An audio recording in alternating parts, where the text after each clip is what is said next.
తండ్రి అధికారాన్ని అడ్డం పెట్టుకొని వేదనగా డబ్బులు సంపాదించాడు అందరికీ తెలుసు. కానీ ఆయన యాటిట్యూడ్ ఏంటంటే తండ్రిని మానసిక క్షోభకు గురి చేశాడు. నిరంతరం ఇంట్లో ఏ విధంగా గొడవ పడ్డారు. ఆయన ఈ రాష్ట్రంలో ఉంటే అనునిత్యం అనేకమైనటువంటి సమస్యలకి ఆజ్యుడవుతున్నాడు. ఈ రాష్ట్రంలో ఉంటే నాకు క్షోభతో పాటుగా ఈ రాష్ట్రానికి తీవ్రమైనటువంటి నష్టం జరుగుతుందని చెప్పి ఆ రోజే రాజశేఖర్ రెడ్డి జగన్మోహన్ రెడ్డిని బెంగళూరు పంపించిన విషయం మనందరికీ తెలుసు.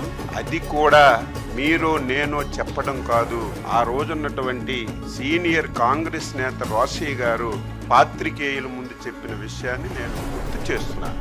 అంటే ఏ విషయం ఏమిటని నాకు తెలియదు, కానీ ఒక సందర్భంలో ఆమె గారు కూడా నాతో అన్న